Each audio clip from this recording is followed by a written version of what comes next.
নমস্কাৰ মই জাফৰিন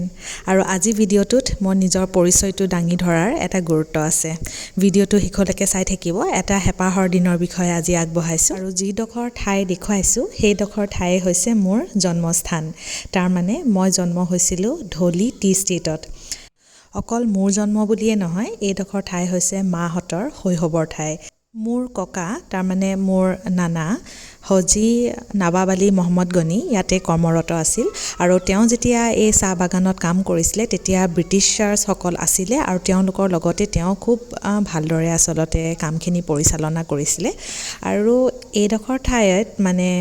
ইমান স্মৃতি জড়িত হৈ আছে আৰু নাজানো কিয় মোৰ আৰু মোৰ জেঠাই ছোৱালী নাজুমহঁতৰো মানে এইডোখৰ ঠাইৰ প্ৰতি সাংঘাতিক এটা টান আছে হয় আমি সদায়তো আহি থাকিব নোৱাৰোঁ কিন্তু সেইদিনাখন এটা অনুষ্ঠানৰ বাবে আমি যেতিয়া গৈছিলোঁ তেতিয়া এইডোখৰ ঠাইতে মানে আগতে মাহঁতৰ কোৱাৰ্টাৰটো আছিলে আৰু গতিকে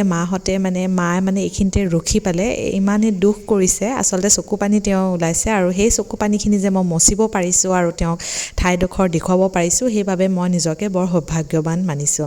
আৰু লগতে মই এইটো কাৰণেও লাকি ফিল কৰিছোঁ যে মোৰ যিটো নেক্সট জেনেৰেশ্যনটো মানে লিবানকো যে মই এইডোখৰ ঠাই তাক চিনাকি কৰাই দিব পাৰিছোঁ এইবাবেও মই নিজকে বৰ ফৰ্চুনেট অনুভৱ কৰিছোঁ মই যেন বৰ লাকি মই যেন বৰ সৌভাগ্যৱান তেনে অনুভৱ হৈছে এই ঠাইডোখৰ আপোনালোকৰ সকলোৰে অচিনাকিয়ে লাগিব কিন্তু আচলতে মই ঠাইডোখৰতকৈও বেছি তাৰ লগত যিটো ইম'শ্যন জড়িত হৈ আছে সেই ইম'শ্যনখিনিহে মই আচলতে আপোনালোকৰ লগত শ্বেয়াৰ কৰিছোঁ মই নিশ্চিত যে যিসকলে ধূলি বাগানত থাকি আহিছে আৰু যিসকল মোৰ ফেচবুক বা মোৰ ইউটিউব বা অন্য ছ'চিয়েল মিডিয়া ফ্ৰেণ্ডছ আছে তেওঁলোকে